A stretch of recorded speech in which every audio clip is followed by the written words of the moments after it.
সবাইকে স্বাগত জানাচ্ছি আপনার প্রিয় শো টক উইথ নাহার এবং সাথে আছি আমি হাসিনা আনসার নাহার, যেখানে আমরা কথা বলি সময়ের সেরা মানুষের সঙ্গে, শুনি তার জীবনের গল্প, জানি তার অভিজ্ঞতার কথা এবং খুঁজি ভবিষ্যতের পথ। প্রিয় দর্শক, প্রতি পর্বেই কিন্তু আমাদের স্টুডিওতে একজন অতিথি আমন্ত্রিত থাকেন। আজকেও আমাদের স্টুডিওতে আমন্ত্রিত আছেন আবুল কালাম আজাদ। তিনি ফটো জার্নালিস্ট, দেশ রূপান্তর। তো দর্শক, পুরো অনুষ্ঠান জুড়েই কিন্তু তিনি আমাদের সাথে থাকবেন। চলুন আমরা তার কাছে চলে যাই। কেমন আছেন ভাইয়া? আলহামদুলিল্লাহ, ভালো আপনার আছেন? অনুষ্ঠানে আসতে পারে ভালো লাগলো, আরো ভালো লাগছে। Thank you so much. তো কি নিয়ে ব্যস্ততা যাচ্ছে? ব্যস্ততা তো এখন মাত্র শেষ হইলো আমাদের, আবার শুরু হচ্ছে। মানে চলতেই আমাদের তো থাকে, চলতেই থাকে চলতেই সারা জীবন। থাকে। আপনাদের হয়তো যে ঈদের সময় আমাদের আরো বাড়তি চাপ থাকে, যেমন ছবি তুলতে হয়, ম্যাগাজিন বের হয়, হুম, আসতে হবে, হুম, বের হয়ে এসে এই জায়গাটা ধরতে হবে। এবং তারা শুরুতে কি করবে, আসলে কোথায় যাবে? শুরুতে হচ্ছে আমাদের বাংলাদেশে মোটামুটি ভালো একটা কেন্দ্র আছেন, যেখানে যেটা আমি নামও বলে দিতে পারি, সেটা হচ্ছে আমাদের শহীদুল ভাইয়ের পাঠশালা। সেখানে এটা অনেক কোথায়? এটা হচ্ছে আপনার প্রান্তপথ আচ্ছা, আচ্ছা। প্রান্তপথে পাঠশালা থেকে প্রায় অনেক বছর ধরে এখানে শিখাচ্ছে এবং খুব ভালোভাবেই চর্চা, একটা ভালো প্রাথমিক ধারণা নিতে পারবে। ক্যামেরার ব্যাপারে তার একটা ধারণা তৈরি হয়ে যাবে, কি ক্যামেরা ইউজ করবে, কোন লেন্স ইউজ করবে, কোন সময়টা কোন লেন্স প্রয়োজন, এইখান থেকে মোটামুটি আপনি নিতে পারেন। আদারওয়াইজ এখন ইউটিউবে প্রচুর শিখার, যেমন আমি নিজেই খুব এখনো খুব চর্চা করি বা অতীতেও করেছি, যখনই সময় পাই দেখি, ওই জায়গাটা থেকে শেখার অনেক জায়গা আছে। তো দর্শক, আপনারা যদি দক্ষ ফটোগ্রাফার হতে চান, অবশ্যই আপনাদের পড়ালেখার মাধ্যমে আসতে হবে।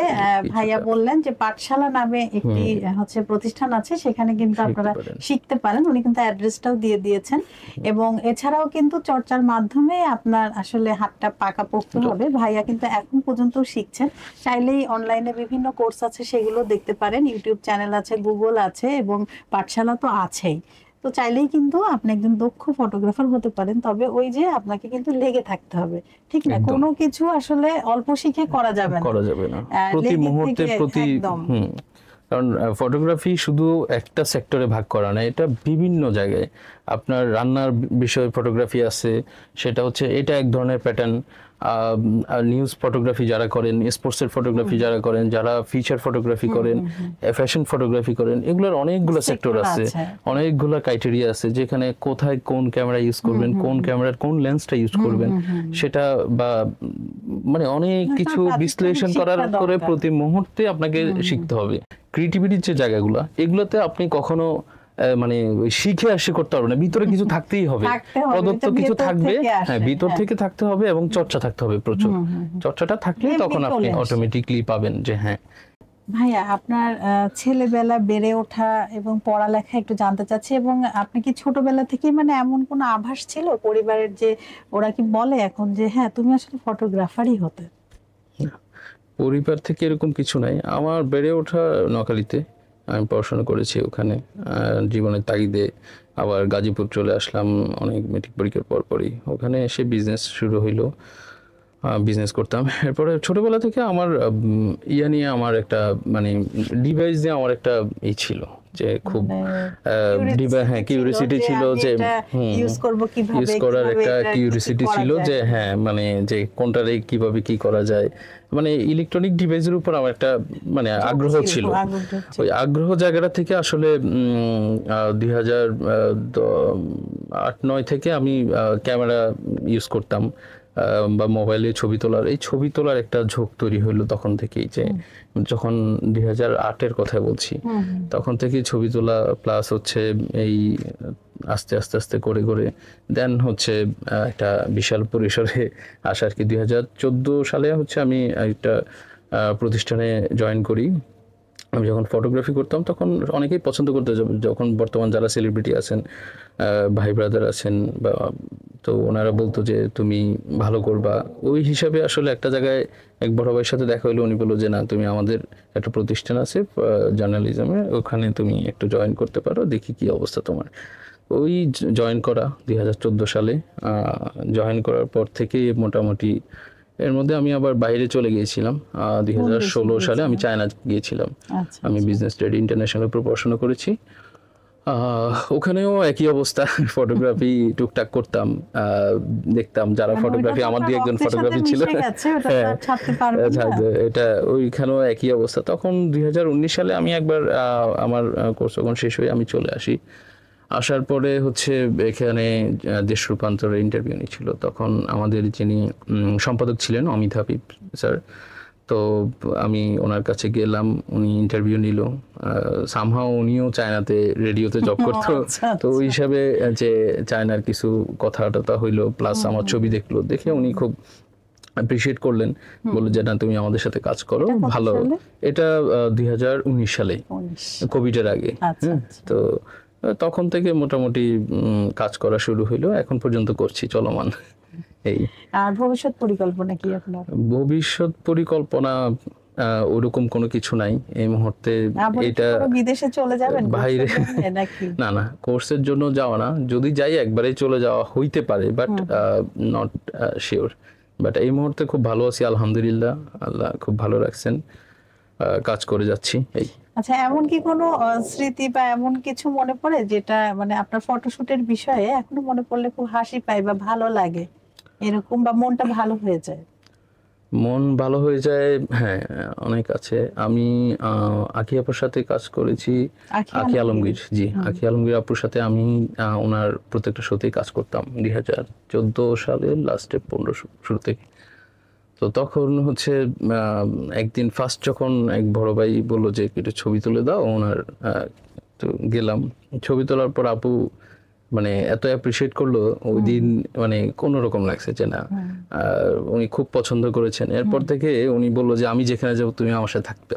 হ্যাঁ, এরপর থেকে আমি বাইরে যাওয়ার আগ পর্যন্ত ওনার যত শো ছিল বা যত ছিল সবগুলো আমি করতাম। হ্যাঁ, তারপর আসার পরে আসলে একটা ওইটা একটা ভালো লাগার জায়গা ছিল।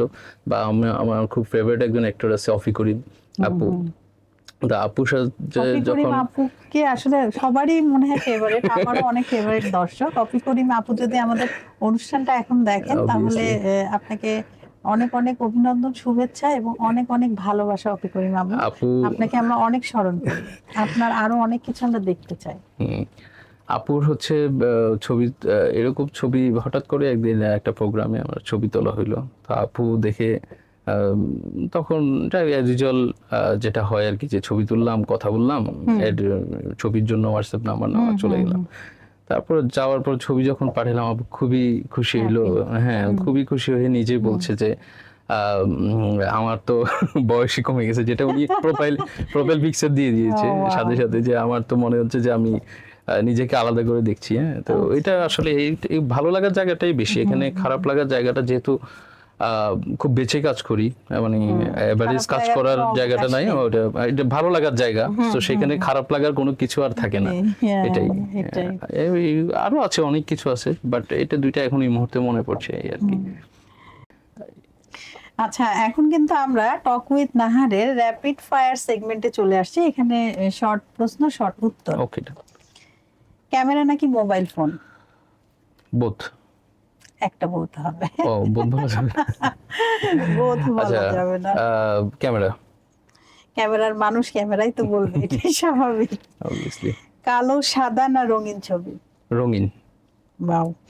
নিউজ ফটোগ্রাফি না ফিচার ফটোগ্রাফি? Feature photography. ছবি তোলার সময় সবচেয়ে বেশি প্রিয় জায়গা কোনটা?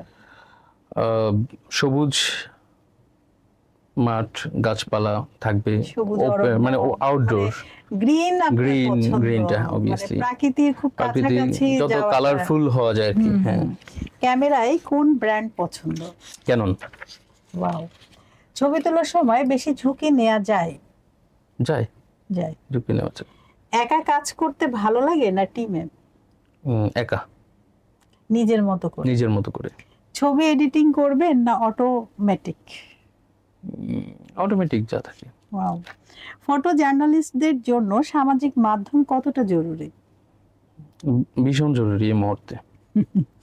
রাইট। ভবিষ্যতে ফটো সাংবাদিকতায় কোন ধরনের পরিবর্তন দেখতে চান? ফটো সাংবাদিক আর ফটোগ্রাফার বা বলি বা যারা মোবাইল ক্লিক করেন, এদেরকে আলাদা করে দেখা উচিত আমি মনে করি। মানে আপনি একজন ফটোগ্রাফার বা একজন ফটো জার্নালিস্টদেরকে যেভাবে দেখবেন, একটা ক্লিক করছে আপনার ভালো লাগছে, তাকে আলাদা করে দেখতেই পারেন এই একটা মুহূর্তে, কিন্তু তাকে আলাদা করে দেখা উচিত। মানে তার ছবি কিভাবে, সে কোন চিন্তায় তুলছে, সেটা এটা একটা ভাবনা আছে বিধায় সে আজকে ফটো জার্নালিস্ট বা ফটোগ্রাফার, সে ওই ভাবনার জায়গাটা তৈরি করে একটা ছবি আবিষ্কার করা। হয়তো সেটা আপনার ভালো নাও লাগতে পারে এই মুহূর্তে, তাকে আগে বুঝতে হবে ওই মানুষটাকে, ওই মানুষটা কোন চিন্তা ভাবনায় ওই ছবিটা তুলেছে। একদম রাইট। তো ভাইয়া আমরা কিন্তু কথা বলতে বলতে অনুষ্ঠানের প্রায় শেষ দিকে চলে এসেছি। আপনাকে অসংখ্য ধন্যবাদ আমাদের টক উইথ নাহারের সাথে থাকার জন্য। একদম, আপনাকেও আলহামদুলিল্লাহ খুবই ভালো লেগেছেন এবং সবাইকে শুভেচ্ছা। ভাইয়া আসলে কথা বলতে বলতে মানে কখন যে আমরা অনুষ্ঠানের একদম শেষ দিকে চলে গিয়েছি এটা বুঝতেই পারিনি। কথাগুলো খুব ভালো লাগছিল, হৃদয় ছুঁয়ে গেল। আপনার স্বপ্ন, আপনার জীবন, আপনার এই যে অভিজ্ঞতা, এগুলো আসলে ভালো লাগলো। তো আপনাকে অসংখ্য ধন্যবাদ টক উইথ নাহারে আসার জন্য। আপনার কেমন লাগলো আমাদের প্রোগ্রামে এসে? আপনাকেও ধন্যবাদ, প্রশ্নগুলো ভালো ছিল এবং আরো অনেক কিছু বলার আছে ফটোগ্রাফি নিয়ে। সো হয়তো এই শর্ট সময় মানে সময়টা খুব হয়তো আমাদের কম ছিল, তো বলতে পারলাম না। যতটুকু বলছি আলহামদুলিল্লাহ ভালো লেগেছে এবং আপনাকেও ধন্যবাদ এত সুন্দর একটা আয়োজনে আমাকে নিমন্ত্রণ করার জন্য। আবারও নতুন কোনো আয়োজনে আপনার সাথে আমাদের অবশ্যই ধন্যবাদ। দর্শকের উদ্দেশ্যে কিছু বলুন। সবাই ভালো থাকবেন, সুস্থ থাকবেন, নিজেকে ভালো রাখবেন আর ছবি দেখবেন। ধন্যবাদ। আপনাকেও ধন্যবাদ। দর্শক আপনারা যারা এতক্ষণ আমাদের সাথে ছিলেন, আপনাদের সবাইকে অসংখ্য ধন্যবাদ আমাদের সাথে থাকার জন্য। আবারও নতুন কোনো অতিথিকে নিয়ে আপনাদের সবার মাঝে আমি হাসিনা আনসার নাহার উপস্থিত হব আগামী বুধ ও বৃহস্পতিবার বিকেল 4টায়। ততক্ষণ পর্যন্ত আপনারা সবাই ভালো থাকুন, সুস্থ থাকুন এবং টক উইথ নাহারের সাথে থাকুন। আল্লাহ হাফেজ। আল্লাহ হাফেজ।